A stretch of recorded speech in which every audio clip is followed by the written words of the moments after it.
Hola, ¿cómo están? Se me ocurrió que un sábado a la tarde podía ser interesante que reflexionáramos brevemente sobre algunas cosas que tienen que ver con lo que nos muestra la guerra en Ucrania y cómo pensamos la guerra desde acá, desde estas playas en Argentina, donde la idea de la guerra es algo lejano, pero ni siquiera algo hecho por Hollywood, sino una suerte de pensamiento mágico, de una mezcla de Guerra de las Galaxias, cosas por el estilo.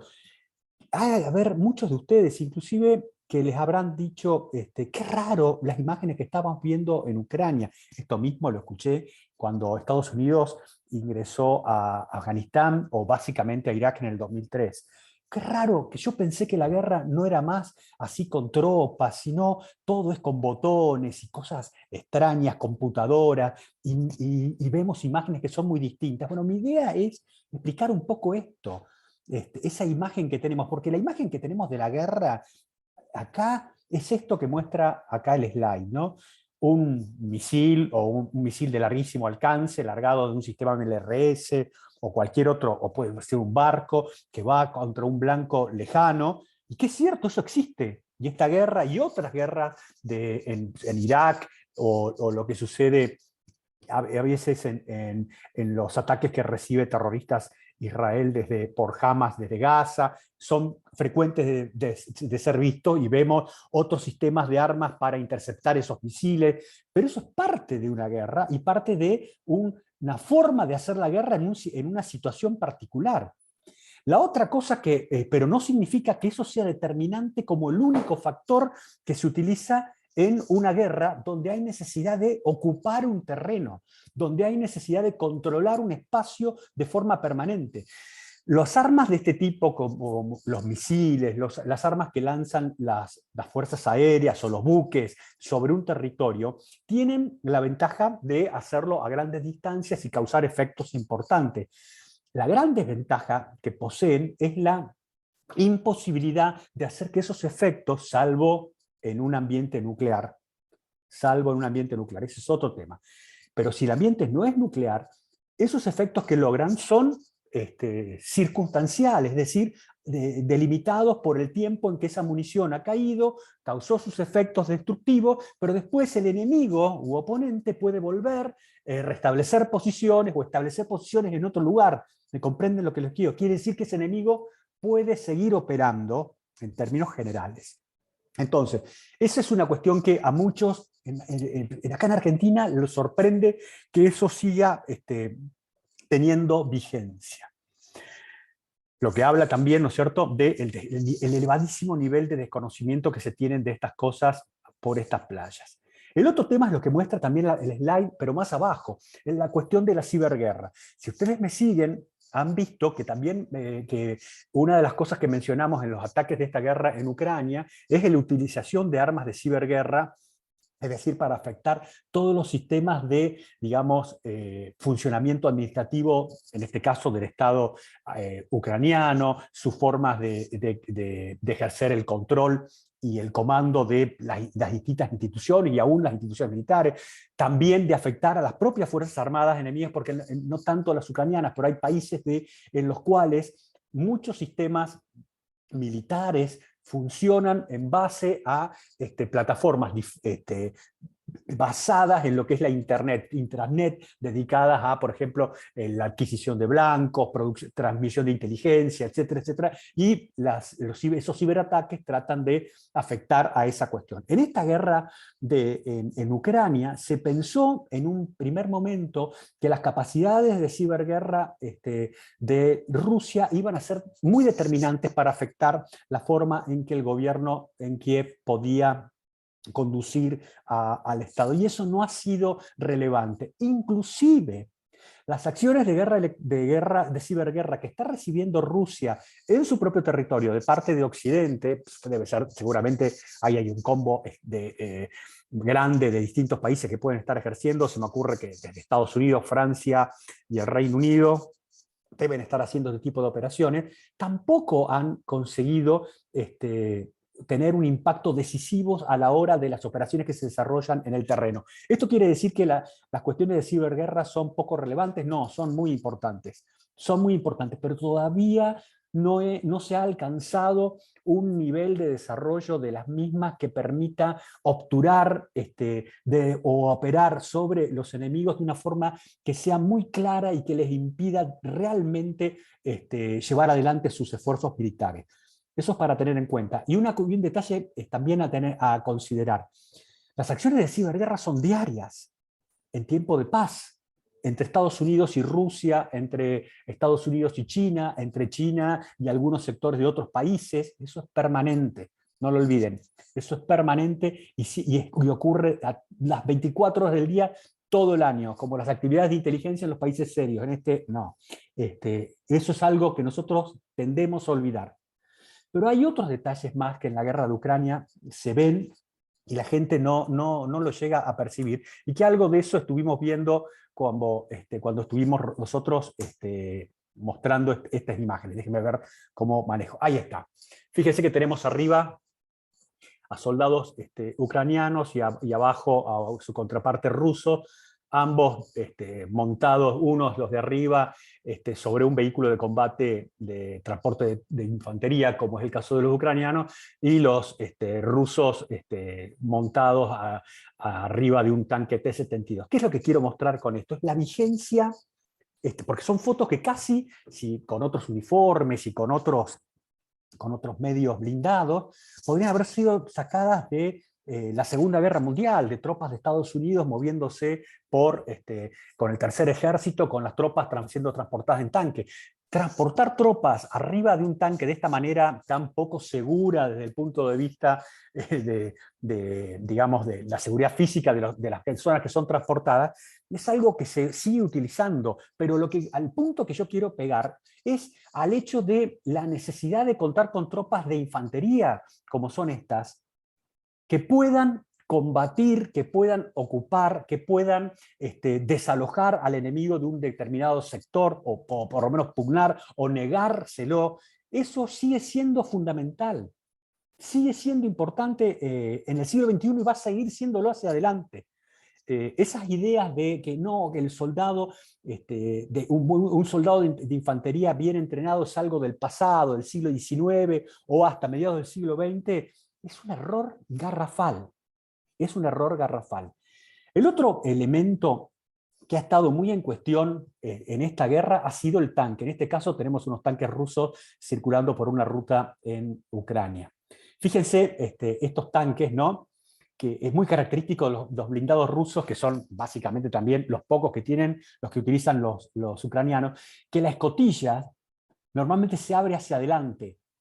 ¿Ven? Se abre hacia adelante, hace como una suerte de protección para la exposición que tiene el tanquista cuando sale. Y esto que se ve como ladrillos, muchos de ustedes lo deben haber visto, se lo denomina Blazer, esto lo he hablado también algunos de mis hilos. Son cargas explosivas, que es un sistema de protección de los tanques, bastante ya viejo, tiene muchas décadas, y que funciona sobre acción y reacción, es decir, cuando un proyectil antitanque del enemigo se aproxima al tanque, cuando está por pegar y hace contacto con el mismo, esto es un blindaje que también se denomina blindaje reactivo, ese ladrillo, ese Blazer que es contactado, explota, y esa explosión, al menos en la teoría, hace una reacción contra esa masa que viene del arma antitanque que se marcha hacia el blindado y lo desvía o le genera algún tipo de movimiento que le hace cambiar de su dirección, y no quiere decir que no va a chocar contra el tanque,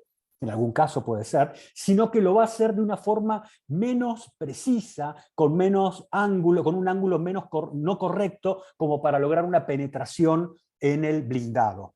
En el caso de estos que están sobre la parte superior del sistema de rodamiento, es básicamente para no afectar, e insisto con esto, a las orugas, que hace que el tanque se detenga. Eso se puede arreglar relativamente rápido, pero en combate es complicado. Estos sistemas hacen que el tanque esté más pesado porque tiene mucha carga de peso, consuma más combustible, pero bueno, es una forma rudimentaria. Pero ¿a qué voy con el tema del tanque? Hay muchos que han discutido y dicen que el tanque ya es un arma que no tiene más futuro en la guerra en el siglo XXI. ¿Por qué? Porque están estos misiles antitanque como los que les ha provisto el Reino Unido, que tienen un alcance alrededor de 600, 700 y algo de metros, o los Javelin que, que les ha dado Estados Unidos con un alcance de 4.000 y algo de metros para disparar. Eso no es real, no es real, porque los encuentros entre esos misiles antitanque y las fuerzas blindadas rusas no se han dado en operaciones militares donde los tanques rusos hayan estado desplegados y avanzando sobre un objetivo, sino que se han dado en acciones tipo emboscadas, es decir, están los soldados ucranianos en fracciones menores, con las armas antitanque, ven pasar a una columna de blindados, ¿no es cierto?, y le disparan desde un costado, básicamente, rara vez de frente, porque la parte frontal de un tanque se le puede tirar con un misil antitanque, pero el perfil que tienen, sobre todo los tanques rusos, a la distancia es bastante bajo, y además, de ser el blindaje mucho más fuerte, el ángulo en que el blindaje está colocado es muy agudo o muy redondeada las corazas, lo que hace que ese proyectil tenga que tener mucha suerte para entrar perpendicularmente y producir su efecto de penetración. Pero más allá de eso, los tanques son la única herramienta que disponen los ejércitos modernos para desplazar poder de fuego a grandes distancias, con velocidad, con capacidad de maniobra todoterreno, y eso no hay nada que lo haya podido superar. No hay nada que lo pueda superar. Siempre, obviamente, este tipo de columnas de blindados deben, para poder moverse tanto de día como de noche, contar ya básicamente desde la segunda mitad del siglo, desde la Segunda Guerra Mundial para esta parte, con cobertura aérea permanente, o por lo menos a muy corto tiempo de aviso de llegar, porque si no pueden ser fácilmente atacadas desde el aire, y ese es un tema. Pero el tanque sigue teniendo absoluta vigencia en el siglo XXI y lo va a seguir teniendo muchos años más. Y el otro tema que también está relacionado con el tanque, que es el final y que voy a mostrar ahora, es aquel que dice, y sobre todo acá en Argentina están convencidos de que esto que voy a decir es casi un pecado, que los tanques no pueden utilizarse en el combate urbano. ¿Por qué? Y les traen el ejemplo de los rusos en Grozny en la primera campaña, cuando metieron muchos tanques, muchísimos tanques de una gran unidad de combate, y los destrozaron los chechenos en la primera campaña, y fue una matanza tremenda. Claro, no puede entrar solo el tanque a una localidad, pero el tanque es extremadamente útil en el combate urbano. Y el ejemplo que estoy mostrando acá es un ejemplo del ejército de Israel, donde se ve en un ejercicio de combate urbano a un tanque Merkavá. Esta es una foto genial. El tanque Merkavá, fíjense los detalles, ¿no? Todos los sensores que tiene, estas cositas blancas que tiene ahí arriba, que son en general sensores para armas antitanque y otro tipo de cuestiones. Y fíjense esto que es una particularidad que tiene el Merkavá acá atrás, una compuerta, que en este caso está abierta, que sirve para que un pequeño grupito de soldados que tengan que ser rescatados puedan subirse al tanque y ser protegidos y ser sacados de ahí. Acá a la izquierda hay como una caseta, y fíjense que está extendido el cable. ¿Saben qué es eso? Es un teléfono. Ese teléfono comunica al soldado que está al otro extremo, no está en la foto, con el jefe del tanque, con el jefe de la tripulación del tanque. ¿Para qué es? Básicamente para que esos soldados le puedan decir al tanquista, al jefe del tanque, dónde necesitan apoyo de fuego. El tanque en el combate urbano es clave. Eso también lo he escrito en varios hilos durante mucho tiempo, aún antes de esta guerra. ¿A qué es lo que yo me refiero? Cuando nosotros vemos que los rusos le están pegando salvajemente a muchas ciudades, ¿no es cierto?, eso es totalmente contrario a la idea de entrar con tropas de infantería y con tropas terrestres a tomar la ciudad. Porque cuando uno destruye tan drásticamente una localidad, lo que hace, además de causar el daño y a la población civil y todo lo que ya conocemos y hemos hablado, cambia la geografía de la ciudad.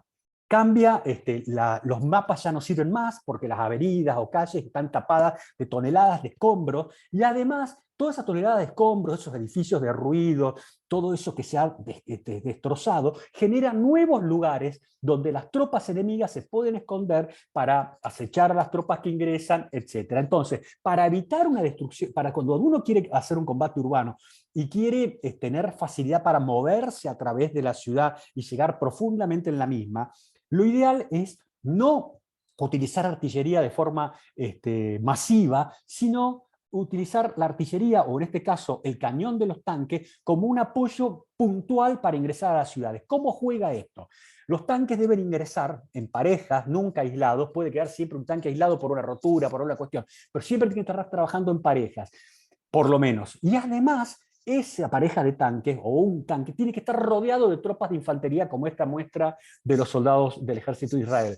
¿Para qué? Porque esos soldados de infantería van avanzando delante o rodeando el tanque, más adelantado, van palpando, van viendo cuál es la resistencia que puede encontrar del enemigo, y si encuentran una resistencia que no puede ser, digamos, solucionada a través de las armas que tienen esos equipos de infantería, que tienen no solamente sus fusiles y ametralladoras, tienen granadas de fósforo, tienen armas antitanque que se usan contra posiciones enemigas en el combate urbano, entonces el cañón pesado del tanque abre fuego directamente sobre esa posición enemiga, la destruye o la afecta gravemente, pero al hacerlo no se generan mayor destrucción que impida después avanzar o que genere al enemigo mayor posibilidad de tener otras cubiertas de donde poder emboscarse. ¿Me entienden la diferencia? El daño que se produce es mucho más puntual, mucho más preciso, y por eso la vigencia y la necesidad de utilizar tanques en el combate urbano. Esto que estoy diciendo es un pecado capital, pero en ejércitos serios eso sucede. Nada, los dejo acá, y gracias por haber estado en este video, que me pensé que podía ser interesante. Mi idea es también mechar de vez en cuando con algún video que tenga que ver con cosas que se van aprendiendo de esta guerra, o que tengan relación con algunos conceptos que tenemos muy metidos algunos, y que nos demuestran que a veces estamos equivocados en la mirada que tenemos. Chao, nos vemos mañana.